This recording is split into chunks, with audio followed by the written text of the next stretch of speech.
Broadcasting from the business capital of the world, this is the Podcast Business News Network.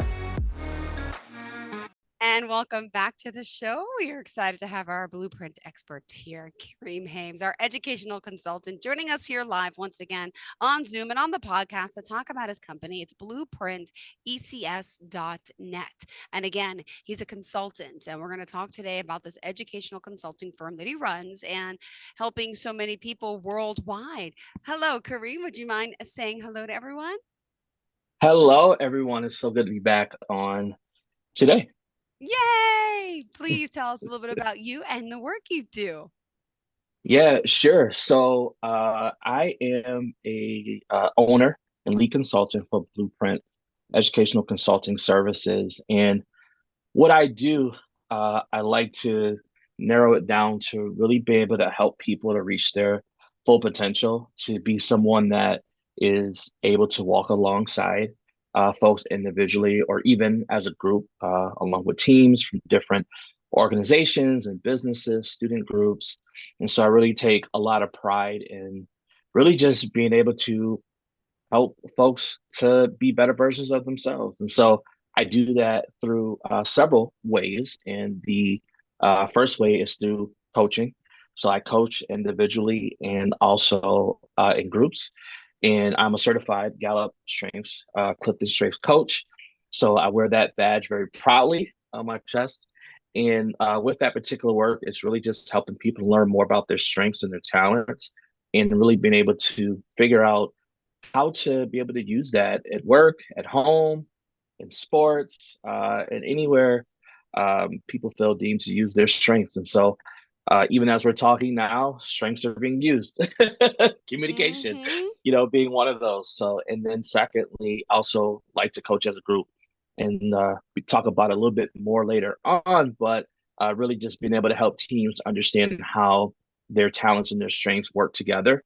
A lot of times we hear about how one person has a strength and a weakness, and really focusing more on that weakness than on the strengths. And so I come in and say, hey, we all have opportunities to be able to get stronger, but let's focus on that instead.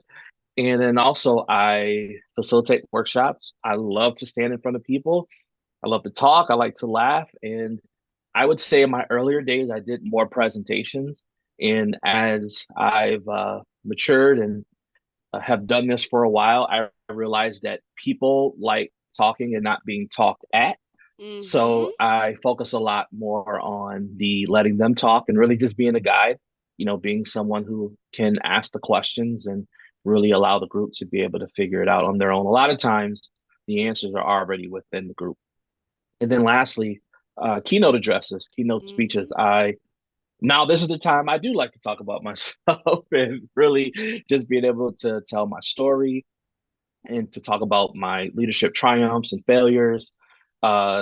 Just some different things I've been experiencing in life, even personally, organizations I've been able to help build over time, and just really being that voice of inspiration.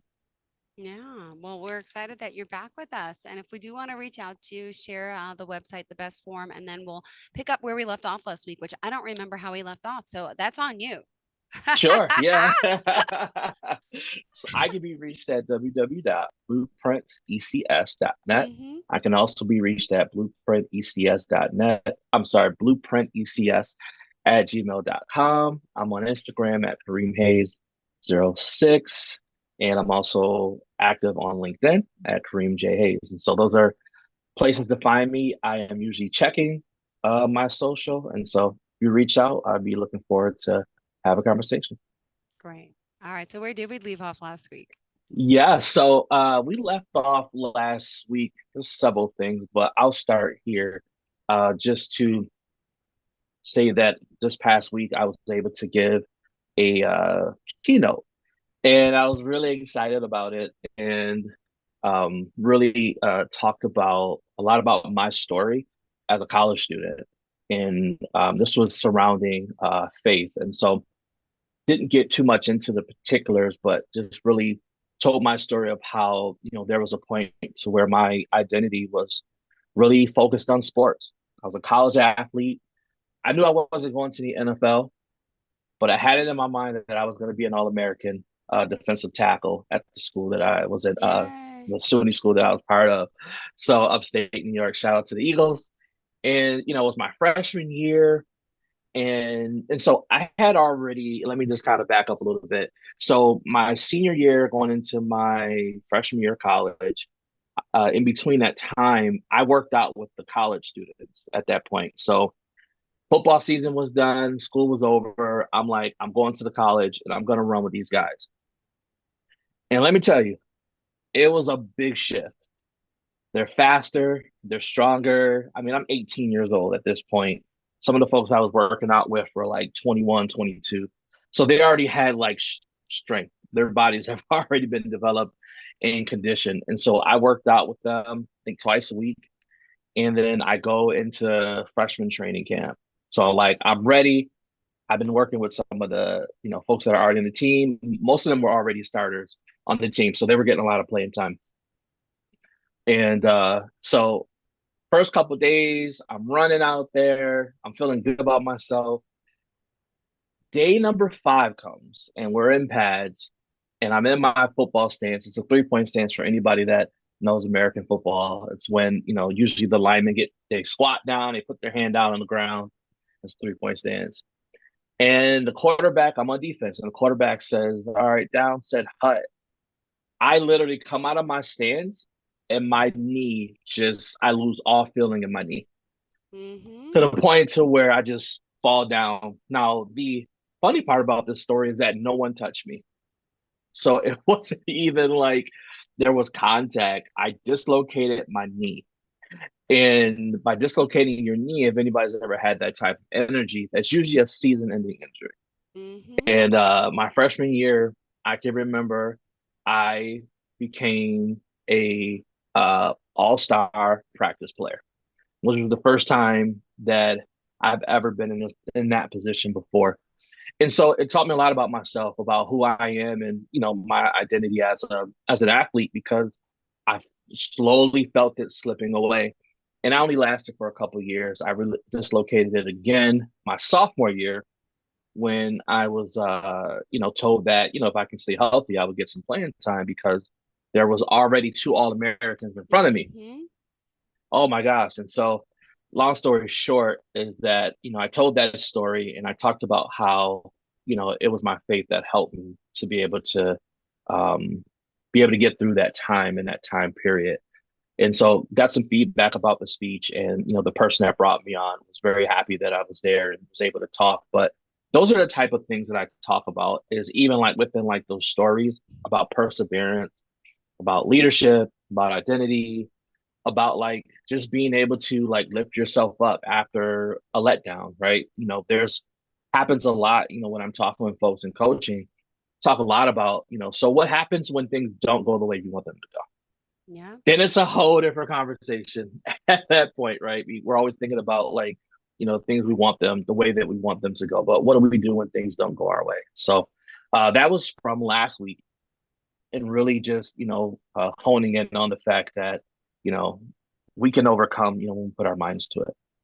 Aw, I believe that too. It is so true. And, I have little ones, right? They're 6 and 8, and they try teaching them the value principle of this. And I know you have, how old are your kids? 10 and 8. Oh, they are. I thought they were a little older. I'm sorry. So, okay, perfect. But right, we On the do our same best age. as Yeah. parents to instill at a young age. Was my point, right? To like, yeah, to be the best we can, and to put at that foot forward all the time, and the kindness, the respect, and just how important education is. There's so much to it. Mm-hmm. Yeah, and I think as adults we forget that. We forget those, sometimes those things that we were taught, if we were taught that when we were young, whether it's by our parents, grandparents, legal guardians, or just someone that mentored us, that those same qualities still help us today. So like, for example, I work with youth for after school program, and I do workshops about like personal grooming, mannerisms, and things like that. And which goes back to like my original ideal when I started Blueprint. And so this is really cool to be able to do this. But I talk a lot about like saying thank you, saying please, and it seems so simple and it's almost seems archaic, Mm-hmm. but the way we treat people is so important, right? And Yeah. it's like, do we are we only nice to folks when we want something, or are we just nice to folks just because, right? That these are the conversations I'm having, a lot. And so even in workspaces, it's like, am I only calling on a colleague because I want something from them, or am I calling on a colleague because maybe I want to get to know them a little bit better? Maybe I want to take them out for like a coffee or like a lunch and just really chat. We spend a lot of time at work. We spend a lot of time with people, and you know, my parents' generation was you go to work, you don't have friends at work, you do your thing, and you go home. Well, the generations have changed in the workforce, and now people are looking for purpose at work. Is this part of my purpose? Is this aligned with my ideals? Can I go to sleep at night knowing, that I'm comfortable and I like the job that I'm in, right? So, just being able to just uh, keep those ideals in mind and not forget Mm-hmm. that, they're not just for children; they're for everybody. It's so true. And what's behind you? I could barely make it out, if you don't mind me asking. There's family peace. What does it say? Daily. Yes. So What is it? this I is my can't read it. board. Is I get that a what is lot of that? Is that like a vision board? No, so this is like my daily like reminder. So folks that usually see this behind always ask me about this, but this is I call it daily paces. So like first thing I do when I walk into the office is I don't start working. I take some time to think. Like that's what I do. I think about the day. I think about like what I'm gonna do, who I'm gonna talk to that day, what needs to get done, what are the priorities. And then from there, I'm looking at my calendar, my to-do list, like, okay, what did I write down? Or I'm writing down those things. And then I look at emails. And so Mm-hmm. when I'm looking at emails, I prioritize those emails by, what's important. So like if I'm getting something from my supervisor, that's usually top of the list for me. If there's something that I know I needed to do, that's top priority. So looking through that, and then future planning. So I've found that a lot of times, in my experience, is that I don't um I don't always plan for the future, like I should. And so Yeah. how do I work today, right? So being a person that owns a business, works at a university, after school program, I'm doing a whole lot of things, part of a board, right, in the community. Like, Mm-hmm. how am I planning for the future? How am I making sure that everything I'm doing aligns together? Because I haven't always been that way. Yeah. I'm a person where I'm like, oh, that's hot. All right, let's do that. Yeah. And then once, the fire starts to go down, I'm going to the next thing. And so I've learned to, and I'm still learning to be able to train myself to make sure that anything that I'm taking on like doesn't align with what I'm doing. And then I take breaks. I don't know about you, Jill, but I take breaks. I take Yeah. plenty of them to be able to allow my mind to reset, and then I show appreciation. And that's something that I'm doing all throughout the day. You just showing appreciation, whether it's through an email, with a client, like this morning, I, emailed the potential client back and was like, hey, I appreciate you. Thank you so much. Just really being able to like let people know that, like this isn't just a transaction that's happening Mm-hmm. here. We're human beings with feelings and emotions, experiences, and I like to honor that. Aw. Mhm. Awesome. Such a good guy. Remind us how we could reach you. Yes, I can be reached at www.blueprintecs.net. Also by email at blueprintecs@gmail.com. I'm on Instagram at Kareem Hayes 06 and also on LinkedIn at Kareem J. Hayes. Perfect. Thank you so much. All right. What else did you want to share? Yeah, I wanted to share that I'm really excited to be working with a, health organization this Thursday. We're going to be talking about Gallup strengths as a team. And this is the team coaching that I alluded to earlier. And I'm really excited because I'm going to be able to really connect with them, one, as people, and two, really be able to help them to see how their strengths, their talents align. And so my strategy for this is really being able to, well, one, I'm going to have all the top five strengths of each of the individuals that are going to be part of that workshop. And the reason why I do that is because before going in, I can already kind of get a temperature of where folks are. So there's four, different domains and quadrants, and I'm trying to see like where are a lot of the strengths. What is it in relationship? Is it in, execution? Is it in strategy? So I'm really just trying to see, where folks are. I'm also going to use it to create a chart. And in that chart, visually, it shows, where folks' strengths are. And it kind of shows like where the team kind of leans forward. So I'm excited about it because this will be the first time working with a health organization. These folks help with insurance. So really be able to help make sure that folks have quality healthcare, and they work with low income backgrounds and folks that are may not have the top tier health insurance, and really making sure that they have that opportunity. So going in there, having some activities, and again, this is going back to the not talking at people, but really allowing the activities to be able to speak for themselves. So one of the things I like to do is have them write down their top strength, which is their number one, and in that number one strength, there's like a series of questions that are asked. And, Mm-hmm. what's your reaction to this? Yeah. Or, is this something that, you've done before? Are you familiar with it? And then I have them do it in pairs to be able to talk, together, as a group. And then we come back and then we have a conversation about it. What people find a lot is that they'll say, you know, I knew that I had this, but this really helps me to be able to put it into words. And that's when I hear that, that's how I know it's working, because we know that we're strong at things. Like, for example, someone may say, Kareem, you are really good at talking. So what does that mean? Does that mean I talk too much? Mm-hmm. Does it mean that I get to the point, right? So like I could go back into my inventory and say, okay, they're saying that I'm good at talking. Maybe they're saying that I'm a good communicator. Maybe they're saying that I'm someone that can build is easy to build relationships. Mm-hmm. Maybe they're saying that, I'm very succinct, Yeah. in my speech. So that's what all that helps. So I'm really looking, forward to that, and just really be able to help them to see that, hey, here's a way that you all can work together and be able to use your strengths to be able to do that. Oh, my goodness. All right, good to know. We still got 10, oh my gosh, sorry, 9 minutes left on the clock. 9 minutes. Yeah. Any other inspiring stories you want to share?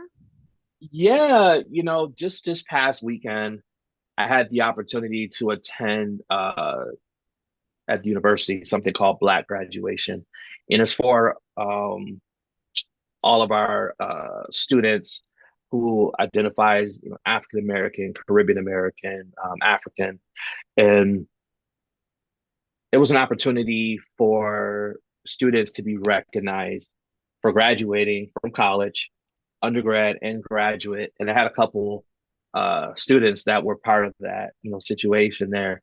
And it was so cool to see, because being on a predominantly white institution, and me having also, been a part of a predominantly white institution, Mm-hmm.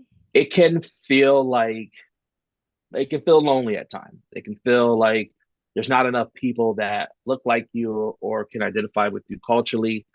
And so this is an opportunity to celebrate culture, to celebrate, the fact that we made it and that It's we've so true. gotten through a lot of the hardships. In one of the speeches, the person talked about like, professors, the good ones and the ones who, just didn't want to give you a break, right? And talking about like long nights studying, and then about the people that were in their corner, the people that were with them. And so I'm a mentor to, several students here. And, one of the things that I push for them is you got to be able to advocate for yourself. What does that look like, right? So Yeah. does that mean like cursing the professor out? Maybe not so, but there's a way to be able to communicate in a way to be heard, right? And so that's Mhm. like one of the things that I talk with them a lot about.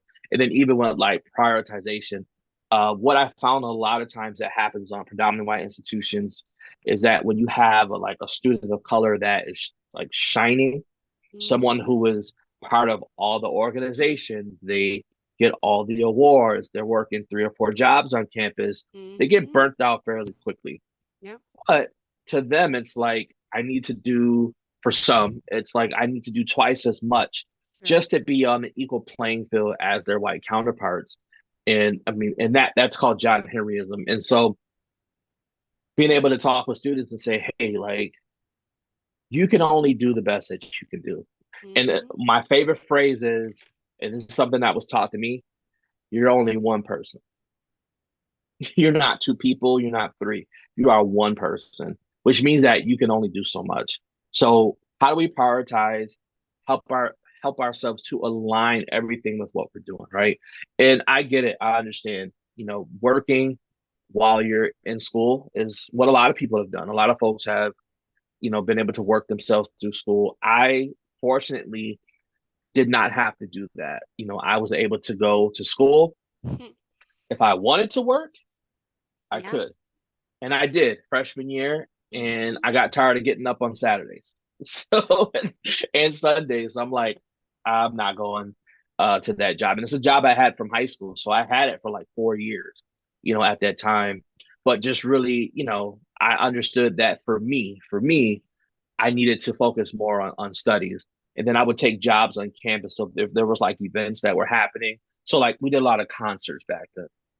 So like if somebody was coming for concerts, then I would do that and get some money that way.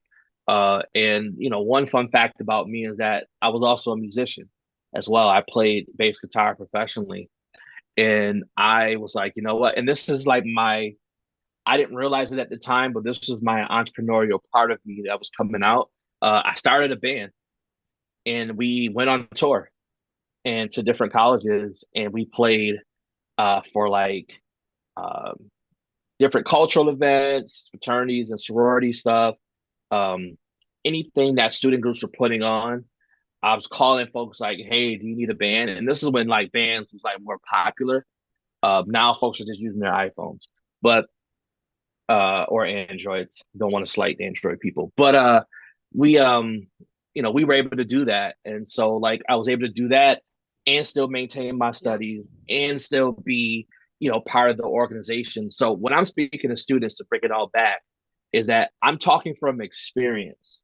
I'm talking for someone who's done it, and so to watch my students particularly walk be part of this ceremony was just really refreshing, and it was awesome feeling, just to know that they're getting there. And so now there's more that are under them that need to get to that point. So graduation officially is this week, but they like to do that, a week before to be able to recognize those students.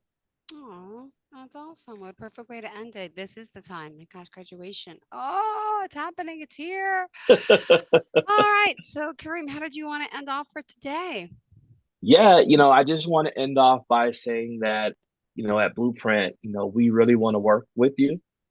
We really want to help you to achieve your goals. And the way that we do that is really being able to focus on what's important to you. Perfect. There's a lot of things that, I can say that are good and I've done from experience, but I won't know unless I talk to you. So I'm Yeah. really looking forward to hearing what some of your concerns, your challenges are, to really be able to help you. So I can be reached at www.blueprintecs.net. I can also be reached at Kareem Hayes, 06 on my Instagram, on LinkedIn. I am at Kareem J. Hayes. And on Gmail, I am at blueprintecs at gmail.com. So I'm looking forward to having a conversation with you all that are listening. Don't hesitate to reach out. I'd love to help. Thank you so much, Kareem. Really appreciate you. Have a You're welcome. fantastic day. To all of our listeners, You stay tuned. More of the show's on the way. Are you looking for even more of the podcasts and hosts that you love? The Podcast Business News Network is proud to announce that you now have even more ways to listen live. Check out the MyTuner Radio, online radio box, and Simple Radio apps on iOS and Android, or find us online. Search for Business News Network on mytuner-radio.com or search Podcast Business News Network on streama.com and onlineradiobox.com/US. Take your podcast on the go and don't miss a minute of the action.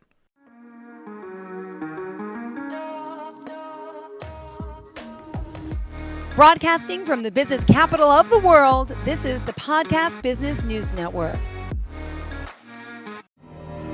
For nearly 2,000 severely injured veterans, everyday life has become filled with barriers. Day-to-day simple tasks can become pretty daunting. I have to carry my chair up 2 flights of steps or have somebody do it for me. What scares me the most is just the falling. When I'm struggling with my house, I think, to have that one great barrier just knocked down, it's crucial.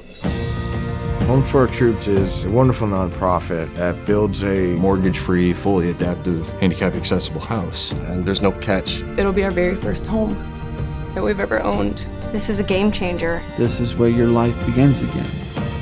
We need you to join us in completing this important mission. Please visit hfotusa.org and help build homes and rebuild lives. Because of you, everything's going to be okay.